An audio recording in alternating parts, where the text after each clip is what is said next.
हाँ भाई, तो आईसी इंजन से स्टार्ट करते हैं। आ, मैं एक बार वेटेज बता देता हूँ इसका क्या सीन है अलग अलग एग्ज़ाम्स में। तो सबसे पहले तो आपका सेमेस्टर एग्ज़ाम्स जो कॉलेजेस में होते हैं उनमें तो ये इम्पोर्टेंट है ही। और फिर उसके बाद कॉम्पिटिटिव एग्ज़ाम्स की बात करें अगर, तो गेट में यहाँ से सवाल नहीं आते हैं। अगर बात करें आईईएस की, इंजीनियरिंग सर्विसेज का, तो वहाँ पे प्रीलिम्स में आता है। और इंटरव्यूज़ के लिए तो बहुत ज़्यादा इंपॉर्टेंट है, ईएससी का इंटरव्यू या किसी भी इंटरव्यू के लिए, कोई भी दुनिया का इंटरव्यू आप दे रहे हो। और फिर उसके बाद आता है हमारा स्टेट लेवल के जो एग्ज़ाम्स हैं, जेई वगैरह, एसएससी जेई वगैरह, वहाँ पे ये बहुत ज़्यादा इंपॉर्टेंट है। वहाँ से ये सवाल अगर आते हैं, और सेमेस्टर वगैरह के एग्ज़ाम में तो आते हैं। तो सबसे पहले स्टार्ट करते हैं इसको। इंजन क्या होता है? इंजन एक एनर्जी ट्रांसफॉर्मिंग डिवाइस होता है। अब इंजन में ही हीट इंजन आता है हमारा। हीट इंजन क्या है? हीट एनर्जी को वर्क में कन्वर्ट कर देता है। जैसे हम लोग ने पढ़ा था सेकेंड लॉ ऑफ थर्मोडाइनमिक्स में, कि एक सोर्स से वो हीट लेता था, उस हीट का एक साइकिल जो है, सेकेंड लॉ ऑफ थर्मोडाइनमिक्स में पढ़ा था, एक साइकिल से थर्मल एनर्जी हायर टेम्परेचर वाले रिजर्वायर से हीट लिया, और इस हीट का कुछ कन्वर्जन वर्क में किया, कुछ पार्ट सिंक में रिजेक्ट हो गया। तो यही हीट का जो कन्वर्जन होता है वर्क में, यही होता है हमारा हीट इंजन। और एफिशिएंसी हम लोग यहाँ से क्या देखा था कि कभी भी 100% नहीं हो सकता। अगर हो भी जाए, अगर हो जाता है ऐसा, तो ये डिवाइस इम्पॉसिबल होता है। इसे क्या कहते हैं? PMM2, perpetual motion machine of second kind. और ऐसा नहीं हो सकता कि हीट का कंप्लीट कन्वर्जन वर्क में नहीं होता। कुछ पार्ट हीट का वर्क में जाएगा, कुछ पार्ट ये हीट का वर्क में कन्वर्ट होगा, कुछ पार्ट इसको रिजेक्ट करना पड़ेगा सिंक को। और अगर ऐसा नहीं होता तो it will violate second law of thermodynamics, that is Kelvin Planck statement. तो heat engine works on second law of thermodynamics.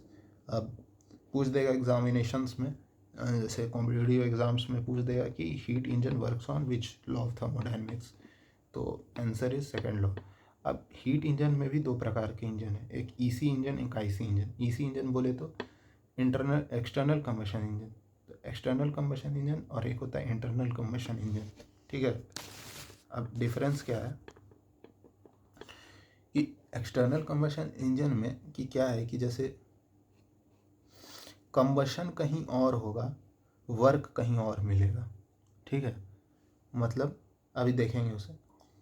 EC engine for example जैसे स्टीम टरबाइन, गैस टरबाइन, और आईसी इंजन में हमारा जो गाड़ियों में लगा रहता है, हमारे बाइक्स में पेट्रोल इंजन, डीजल इंजन। ठीक है। अब देखो, एक्सटर्नल कंबशन इंजन का सबसे पहला एग्जांपल है हमारा जो वेपर पावर साइकिल होता था, और इसे क्या कहते थे? Rankine cycle. ठीक है। इसमें क्या हो रहा है कि फर्नेस से आग जल रहा है, फ्यूल और एयर का मिक्सचर हमने फर्नेस में दिया, और कुछ एग्जॉस्ट हवा में उड़ जाएगा। ठीक है। और कुछ हीट हम लोग इससे बॉयलर में लेते हैं। तो यहाँ पर हमारा कंबशन यूनिट है। ठीक है। और हमको वर्क कहाँ से मिल रहा है? यहाँ पर। तो that is not a part of the, जहाँ से हमें वर्क मिल रहा है, that is not a part of our. और जहाँ कंबशन हो रहा है वो, that is not the part of our system, हमारे सिस्टम का पार्ट नहीं है। ठीक है। तो ये एक्सटर्नल कंबशन, मतलब इंजन के बाहर, अगर इंजन के बाहर कंबशन हो रहा है। सिमिलरली जैसे हमारा जो गैस पावर साइकिल होता था, ये तो वेपर पावर साइकिल है। गैस पावर साइकिल जैसे रैंकाइन रैंकाइन साइकिल बोल रहा हूँ, क्या था? Brayton cycle. ठीक है। Brayton cycle is also an example of external combustion engine. ठीक है। और एक्सटर्नल कंबशन इंजन का एक और एग्जांपल पुराने ज़माने में जो हमारा ये स्टीम इंजन यूज़ होता था। ठीक है। तो that is also a part of external combustion. आप देख सकते हो कि कंबशन यूनिट यहाँ पर, यहाँ कोयला जल रहा है और यहाँ वाटर है। ठीक है। वाटर जलता है, स्टीम बनता है। अब स्टीम के एनर्जी को हम लोग यहाँ पे एक पिस्टन सिलेंडर अरेंजमेंट में लेते हैं, और ये स्टीम इस पिस्टन को धक्का देता है, तो जिसके कारण ये कनेक्टिंग रॉड से कनेक्टेड है, और ये इधर वर्क आउटपुट इसे मिलता है। तो कंबशन यूनिट कहीं और है, वर्क कहीं और से मिल रहा है। तो ये एक्सटर्नल कंबशन इंजन के कुछ एग्जांपल्स हो गए। अब एक्सटर्नल कंबशन इंजन तो हमें पढ़ना है नहीं। अच्छा, दूसरी चीज़ कि एक्सटर्नल कंबशन इंजन क्यों नहीं पढ़ना है? क्योंकि एक्सटर्नल कंबशन इंजन की एफिशिएंसी बहुत कम होती है। मतलब यहाँ पर कई केजीज ऑफ कोल जलाओगे तो कुछ वर्क मिलेगा। इस वजह से ये हम लोग आज के डेट में यूज़ भी नहीं करते स्टीम इंजन। कई केजीज ऑफ फ्यूल डालोगे तो कुछ वर्क आउटपुट मिलेगा। Efficiency of external combustion engine quite less. और ऐसा क्यों भाई कि एफिशिएंसी कम होता है? तो इसका रीज़न है टेम्परेचर। कई बार आपसे इंटरव्यूज़ में पूछा जाता है कि बाइक जो आप चलाते हो, गाड़ी चलाते हो, मोटरसाइकिल चलाते हो, उसका एफिशिएंसी ज़्यादा है या जो एनटीपीसी का थर्मल पावर प्लांट है उसका एफिशिएंसी ज़्यादा है? तो द आंसर इज़ कि जो हमारा बाइक्स है उसका एफिशिएंसी ज़्यादा है। रीज़न क्या है? रीज़न, हालांकि इस पर मैंने एक वीडियो बनाया हुआ है सेपरेट में, टाइप करना एनटीपीसी थर्मल पावर प्लांट और bike which is more efficient, तो मेरे ही चैनल पे मिल जाएगा।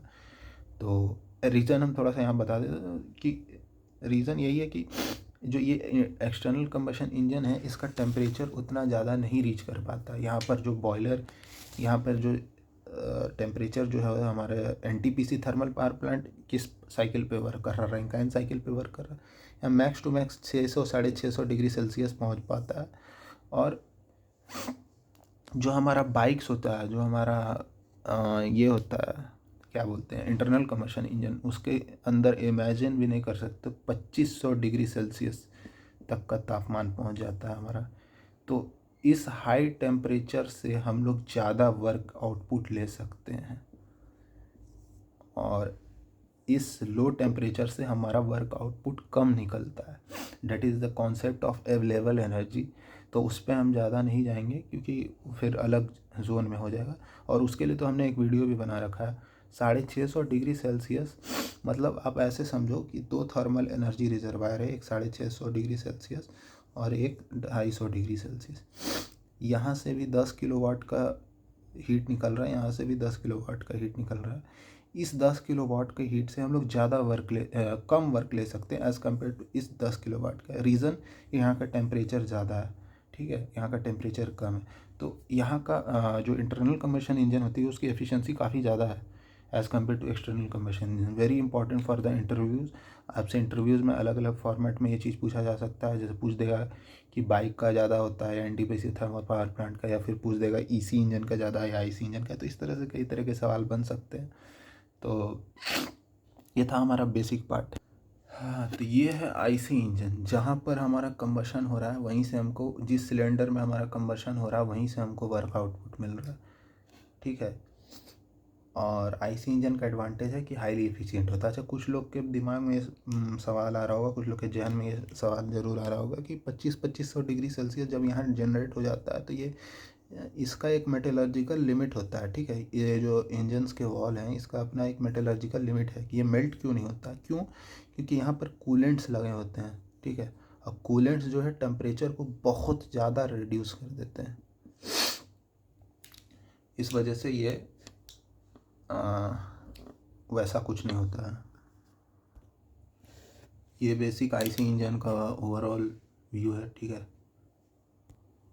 तो यहाँ पर हमारा इनलेट वाल्व होता है, यहाँ एग्जॉस्ट वाल्व होता है, ठीक है।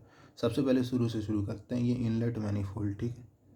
यहाँ से हमारा जो भी एयर फ्यूल, अगर सपोज़ करें हम कि जैसे अगर एसआई इंजन का बात कर रहे हैं, ठीक है, धीरे धीरे आएंगे एसआई क्या होता है, सीआई क्या होता है, लेकिन ठीक है, यहाँ से एयर फ्यूल का मिक्सचर अंदर आता है। और वो कैसे अंदर आता है? By the help of carburettor. हालांकि आज के डेट में कार्बोरेटर यूज़ नहीं होता है, कार्बोरेटर टोटली हट गया है मार्केट से, लेकिन फिर भी कन्वेंशनल पुराने तरीके में हम लोग पढ़ रहे हैं अभी। तो यहाँ पर हमारा carburettor uniform stoichiometric air fuel का मिक्सचर सप्लाई करता है। और ये इनलेट वाल्व होता है हमारा, और ये इनलेट वाल्व खुलता है और ऊपर नीचे होता है, खुलता है बंद होता है, खुलता है बंद होता है। ये मूवमेंट कौन कंट्रोल करता है? By the help of cam and followers के थ्रू ये मूवमेंट कंट्रोल होता है, ठीक है। और कैम शाफ्ट लगा रहता है, तो कैम एंड फॉलोअर के थ्रू ये मूवमेंट कंट्रोल होता है। दूसरी चीज़ की यहाँ पे ये है एग्जॉस्ट वाल्व, मतलब जो भी गैसियस प्रोडक्ट्स है यहाँ से बाहर निकलेंगे। अगर ये ऐसा इंजन है तो यहाँ पे एक स्पार्क प्लग होगा जो कि स्पार्क प्रोवाइड करेगा, ठीक है। तो आएंगे उस हम पे धीरे धीरे आएंगे। हमने बताया था कि यहाँ का टेम्परेचर 2500 डिग्री पहुँच जाता है, तो यहाँ पे कूलिंग सिस्टम लगाना होता है, तो ये कूलिंग सिस्टम है। और फिर ये पिस्टन है, पिस्टन में ऊपर में पिस्टन रिंग लगी रहती है, ठीक है। पिस्टन और ये पार्ट होता है क्रैंक, ठीक है, क्रैंक। ये बेसिकली ये जो आईसी इंजन है ये सिंगल स्लाइडर क्रैंक मैकेनिज्म का ही एक इन्वर्जन है। खैर जो लोग टॉम नहीं पढ़े हैं उनको यहाँ पे से दिक्कत आ जाएगा, मतलब सिंगल स्लाइडर क्रैंक मैकेनिज्म वगैरह भूल जाओ। ये कनेक्टिंग रॉड है, ये सब हम अलग अलग पार्ट्स देखेंगे धीरे धीरे। ये कनेक्टिंग रॉड है, ठीक है। ये कनेक्टिंग रॉड पिस्टन का जो रेसिप्रोकेटिंग मोशन होता है ये क्रैंक से, कनेक्टिंग रॉड क्रैंक से जुड़ा हुआ है, तो क्रैंक को ये रेसिप्रोकेटिंग मोशन कनेक्टिंग रॉड के थ्रू मिलता है और ये घूमता है क्रैंक, और क्रैंक से लगा रहता है क्रैंक शाफ्ट, ये अंदर जा रहा है, ठीक है। और वहीं से हम लोग वर्क आउटपुट लेते हैं। तो ये बेसिक लेआउट था। अब धीरे धीरे इसके पार्ट्स में जाएंगे, थोड़ा सा देखेंगे क्या क्या है। हालांकि यहाँ पर फ्लाईव्हील वगैरह भी लगा रहता है, क्योंकि बिना फ्लाईव्हील के तो इंजन रन नहीं करेगा, क्योंकि बाद में डिटेल डिस्कशन बाद में करेंगे, ठीक है। तो ये पिस्टन है हमारा, ये जो पार्ट है ये कनेक्टिंग रॉड से जुड़ा हुआ था ये गजन पिन है, ठीक है। तो ये पिस्टन है हम लोग का, और पिस्टन पिस्टन हमारा जो है पूरी तरह से सिलेंडर में फिक्स्ड रहता है। पर यहाँ दिक्कत ये है कि अगर पिस्टन में पिस्टन रिंग अटैच होता है ऊपर में, अगर ये पिस्टन रिंग का क्या फंक्शन है, अगर सपोज करो ये पिस्टन रिंग नहीं रहता तो ये जो है ये पिस्टन पूरी तरह से इसमें फिट नहीं होता सिलेंडर में, जिसके वजह से जो यहाँ पे गैसियस प्रोडक्ट है यहाँ से लीक कर जाता है, ठीक है। तो पिस्टन में हम लोग एक पिस्टन रिंग का अरेंजमेंट देते हैं जिससे ये परफेक्टली जो है परफेक्टली सिलेंडर के अंदर फिट हो जाता है और एक गैस टाइट स्पेस बनाता है विद द पिस्टन रिंग।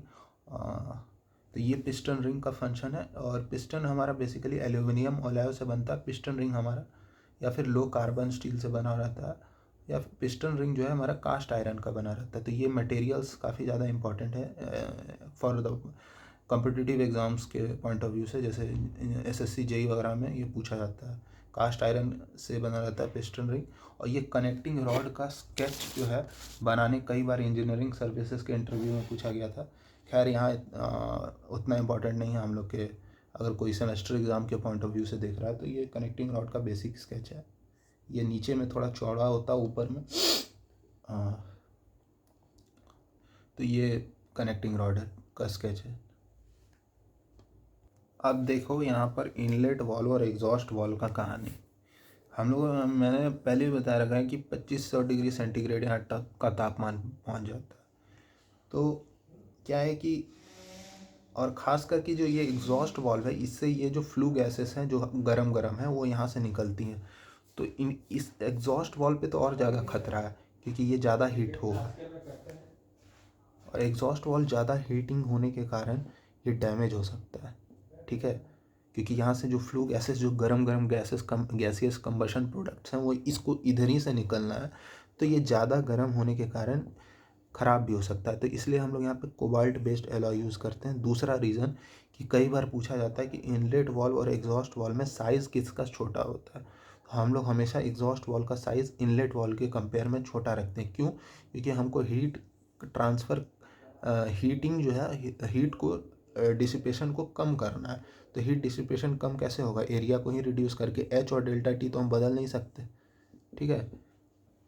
तो इस वजह से एग्जॉस्ट वाल्व का साइज़ थोड़ा छोटा रहता है। स्पार्क प्लग का कहानी यह है कि स्पार्क प्लग एक ऐसा चीज़ है जो कि कंबशन को इनिशिएट करता है। एसआई इंजन्स में इसे यूज़ करते हैं, नाम भी इसका स्पार्क इग्निशन है, इसीलिए यहाँ स्पार्क प्लग यूज़ होता है। और वेर इन सीआई इंजन हम लोग स्पार्क प्लग का यूज़ नहीं करते हैं, ठीक है।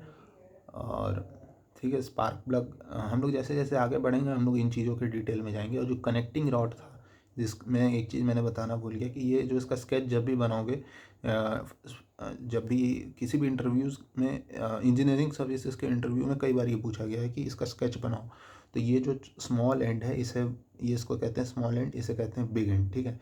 ये सब मेंशन करना मत भूलना, ठीक है। और उसके बाद हमारा आता है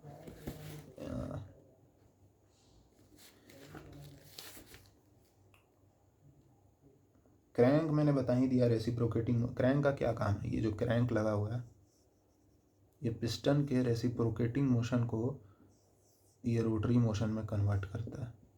मतलब बेसिकली ये है हमारा क्रैंक, इस पार्ट को क्रैंक कहते हैं। पूरा का पूरा सिंगल स्लाइडर क्रैंक मैकेनिज्म का फीलिंग आ रहा होगा, जो हमारा सिंगल स्लाइडर क्रैंक मैकेनिज्म बनता था,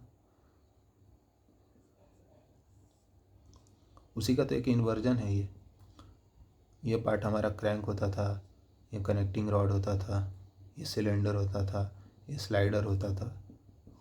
खैर जिन लोग को नहीं पता उनके इसके डिटेल्स में नहीं जाएंगे, तो लेकिन जिनको पता है उनको बता दिया कि ये जो पिस्टन है उसका रेसिप्रोकेटिंग मोशन जो है वो कन्वर्ट होता है रोटरी मोशन में। तो ये जो पार्ट है ये क्रैंक कहलाता है। देखो ये कनेक्टिंग रॉड इस क्रैंक से जुड़ा होता है वाया क्रैंक पिन, ठीक है, और ये क्रैंक गोल गोल घूमता है, तो ये क्रैंक शाफ्ट अंदर की ओर लगा रहता है, ये इनटू द बोर्ड जा रहा है, इनटू द बोर्ड, और ये इसी क्रैंक शाफ्ट से हम लोग रोटेशन ले लेते हैं, पावर आउटपुट हमको इसी क्रैंक शाफ्ट से मिलता है। पिस्टन रिंग हम लोग ने बात कर दिया। Piston ring fitted into the slots around the piston provide a tight seal between the piston and cylinder wall.